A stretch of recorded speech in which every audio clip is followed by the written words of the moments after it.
Bonjour, bonjour, bienvenue sur le plateau de Batijournal TV.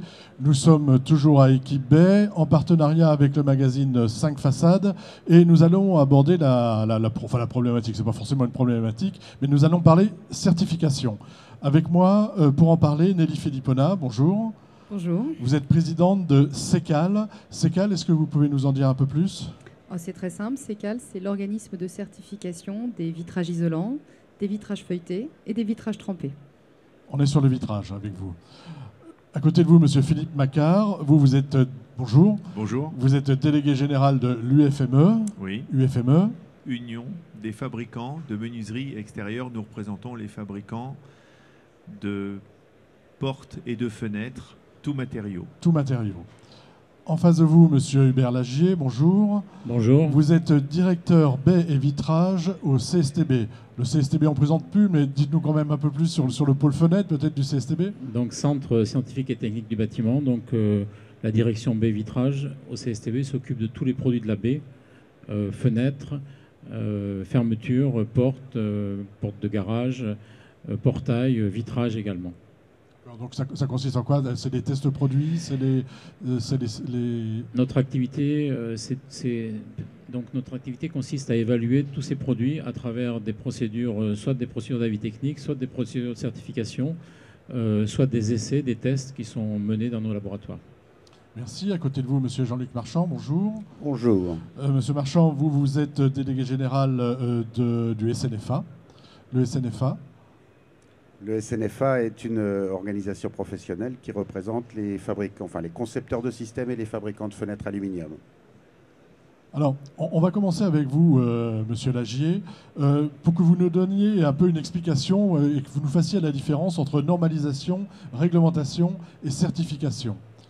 Oui, donc la réglementation, en fait, c'est la loi. La réglementation s'applique à tous.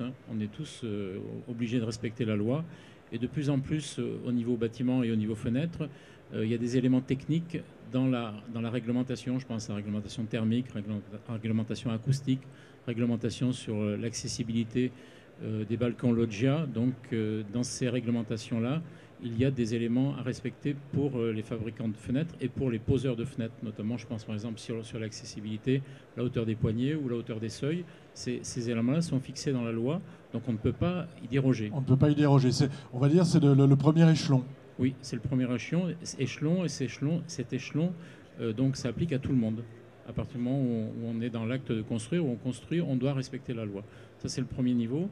Ensuite, il y a la normalisation. La normalisation, donc, c'est un groupe de professionnels qui se réunissent et qui décident ensemble d'une règle commune, une règle technique commune. Donc, après un certain nombre de discussions techniques, après un certain nombre d'allers-retours, de débats, donc ce document-là, il devient un document consensuel technique, il est publié et donc c'est la norme. Qui s'applique à tous et qui reprend forcément ce qu'on a dans la réglementation. Bien entendu.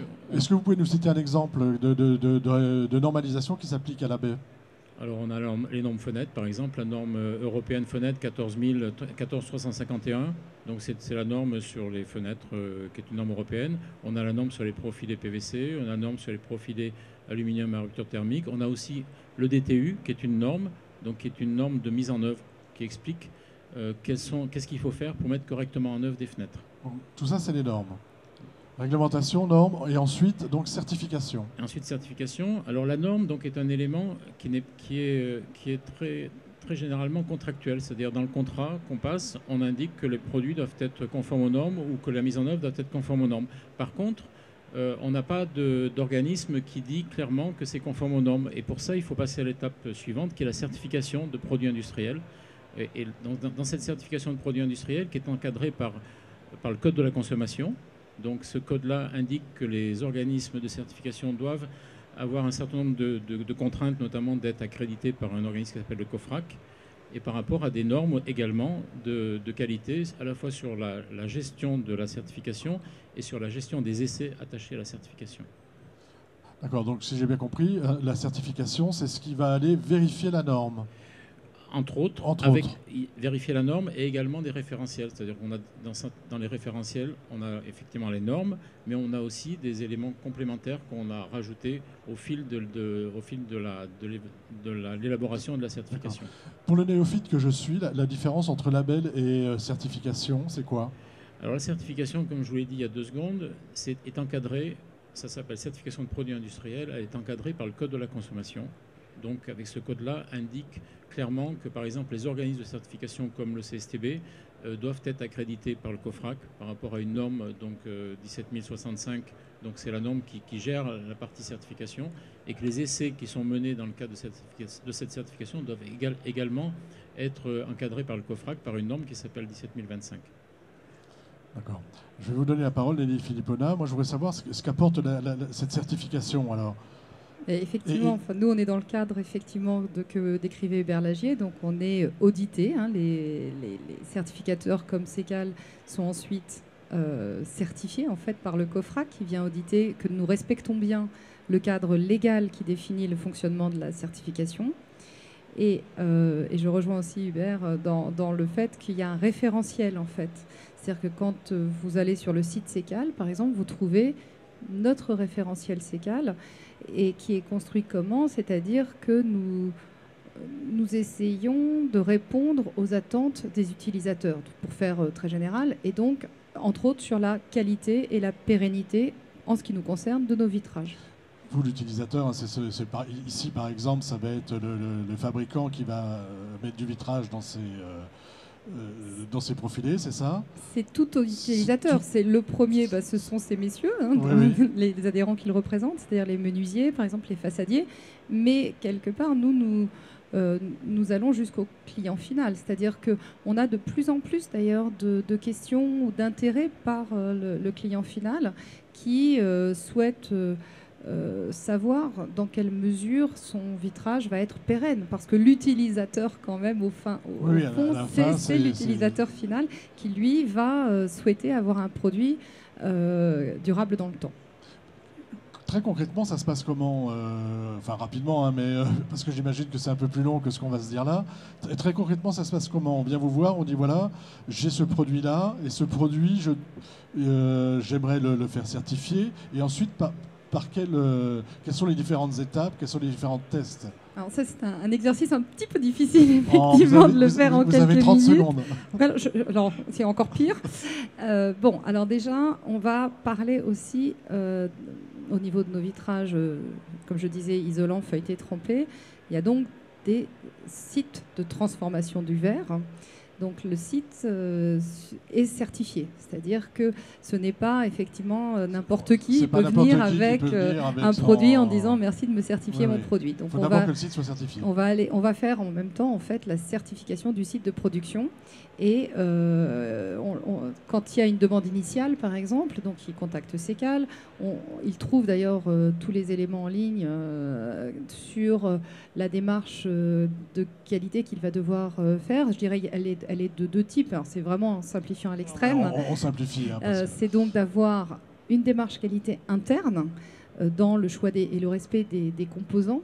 Hein, donc, quand vous faites un vitrage isolant, vous avez du vitrage, bien évidemment, mais vous avez aussi tout un tas d'autres choses, comme des espaceurs, des mastiques, etc. etc. Donc, c'est de vérifier, entre guillemets, tous ces composants et de faire des tests tout au long de la chaîne de production, y compris sur le marquage, etc. Donc là, c'est des contrôles en interne et nous avons 2 fois par an des audits du site où nous reprenons, en fait, nous vérifions que tous les audits sont faits en interne. C'est une démarche sur le long terme. Hein, et nous avons effectivement prélèvement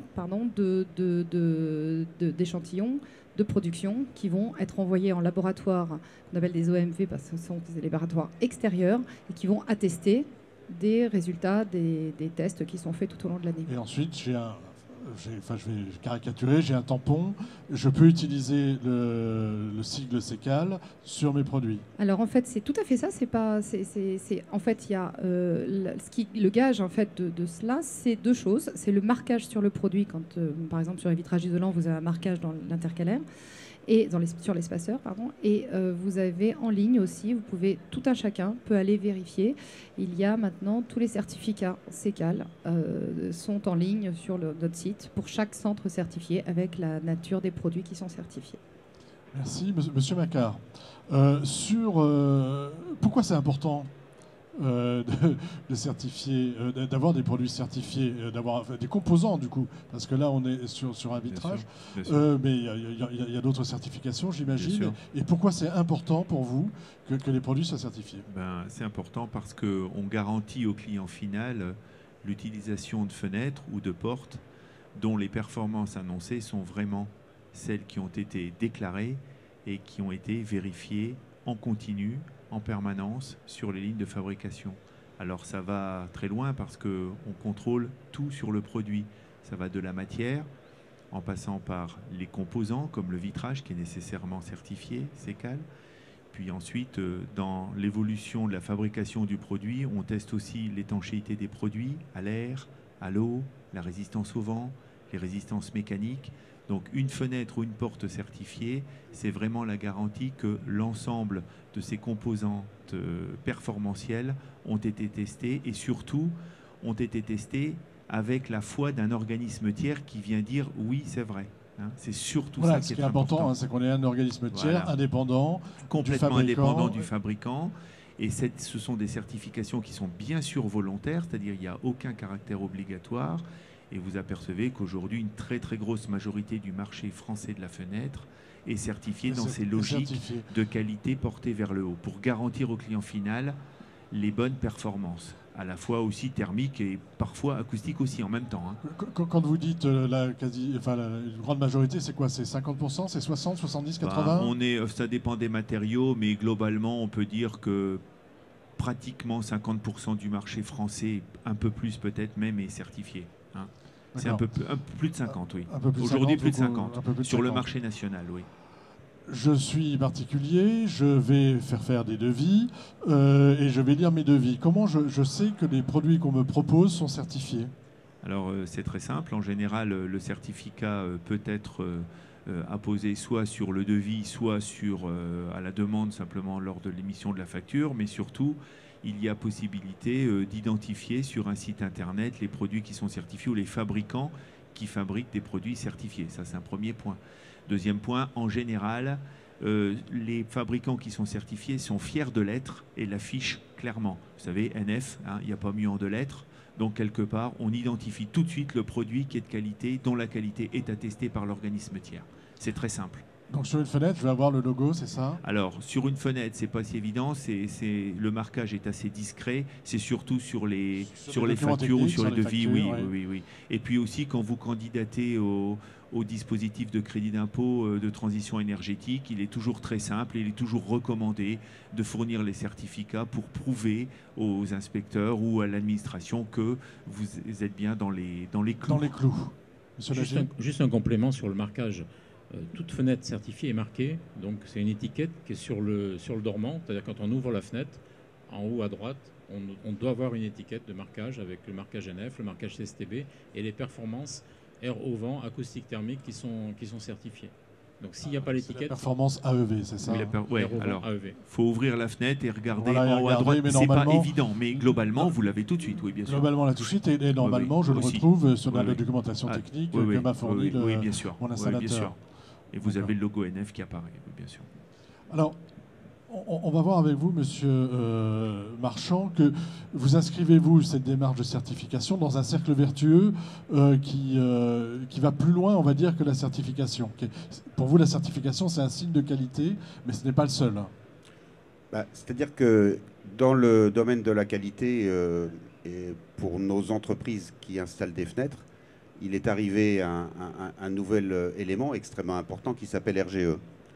RGE, c'est quoi? C'est une démarche qui éco-conditionne les aides fiscales de l'État au fait que les travaux que vous réalisez chez vous soient réalisés par une entreprise qui a auparavant prouvé sa compétence pour réaliser ce type de travaux.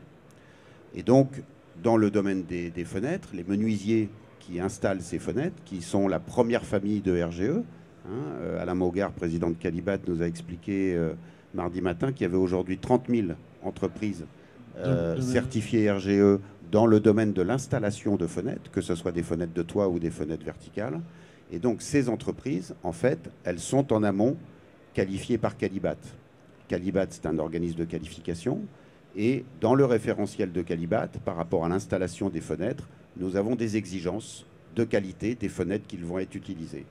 Et donc, un installateur Qualibat, donc RGE, il doit, soit il est lui-même fabricant installateur de la fenêtre et donc il doit utiliser des systèmes de qualité au départ, soit il est purement installateur, il achète à un fabricant industriel et dans ce cas, il se doit d'utiliser des fenêtres de qualité dont bien sûr les fenêtres certifiées font partie avec d'autres démarches qualité qui sont là présentes. C'est-à-dire qu'aujourd'hui, je ne peux pas être RGE en tant que menuisier si je ne pose pas des fenêtres certifiées, c'est ça que vous êtes en train de me dire? Des fenêtres certifiées ou des fenêtres qui répondent à quelques autres démarches qualité qui sont listées là. D'ailleurs, le pôle fenêtre FFB, en commun avec la CAPEB, a établi une liste de ces démarches qualité qui sont agréées dans le cadre de ce référentiel Qualibat. D'accord. La certification est l'un de ces... C'est un élément très fort, oui. C'est un élément très fort. Très, très fort. C'est un élément très fort. Donc ça compte dans la décision de RGE. Ça compte pas plus que les autres, mais c'est un élément fort quant à la garantie, si vous voulez, des performances de la fenêtre achetée, et de la fenêtre posée. On est certain de ses performances. On a la certitude des performances de la fenêtre avec cette certification. Je vous laisse continuer. Non, simplement, voilà, ce qui est très important, c'est que cette ligne directrice donnée par RGE donne toute leur importance à ces démarches qualité produit, à ces certifications, parce que un installateur se doit d'utiliser des produits de qualité, parce que si on veut, ce qui est intéressant dans le cadre de RGE, on veut la performance de l'ouvrage installé chez le particulier, et pour ça, il faut utiliser des produits de qualité. C'est-à-dire qu'on tient les deux bouts, on va dire, hein, l'installation et le produit. Les certifications aujourd'hui, puis ce sera un peu notre conclusion, elles en sont où? Est-ce qu'elles vont évoluer? Est-ce qu'il va y en avoir de nouvelles? Est-ce qu'il y a des choses à venir? Je ne sais pas qui veut commencer là-dessus.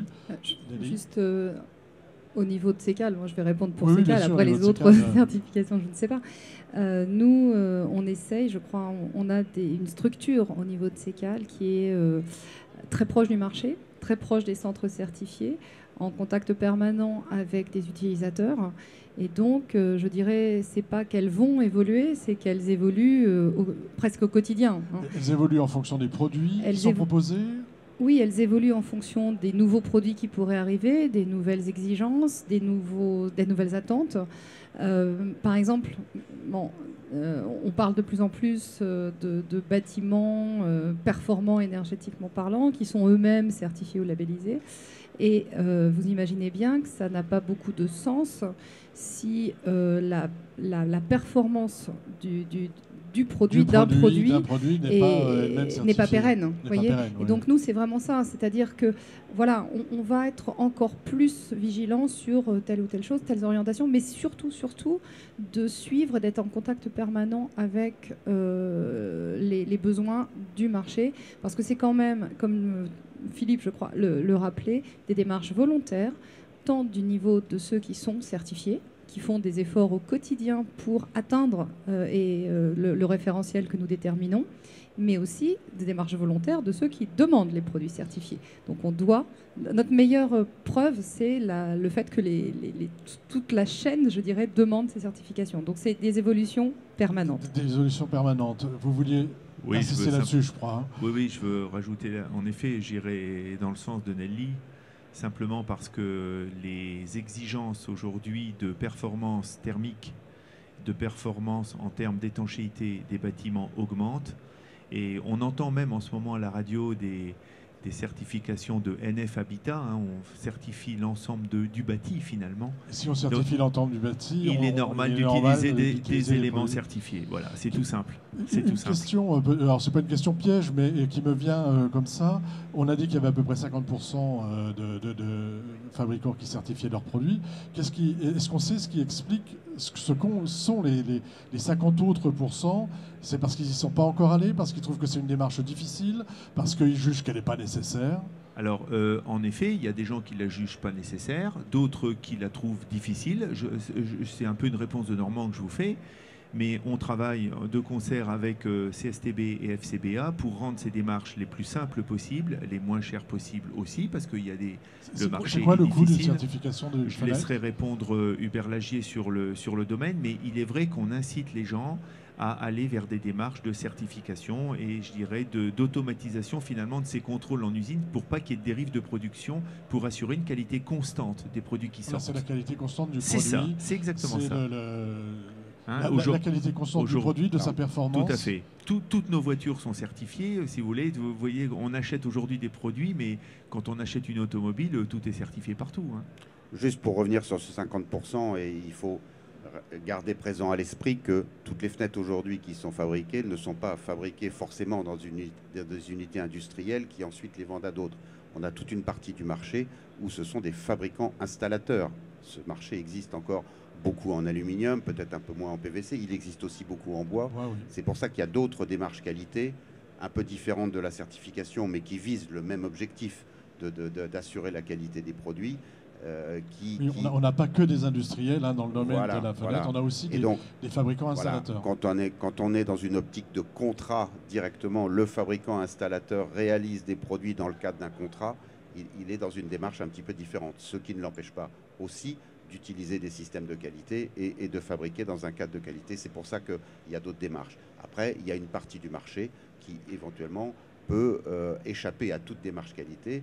Et c'est là où aujourd'hui nos efforts doivent être faits, notamment dans le cadre de RGE, peut-être vis-à-vis de produits aussi importés que l'on constate aujourd'hui et qui n'ont aucune démarche qualité et qui ne démontrent rien. Je ne dis pas qu'ils ne sont pas de qualité, en tout cas ils ne le démontrent pas, et pour qu'on soit traité de façon égale sur notre marché. Sur ce marché. Monsieur Lagier.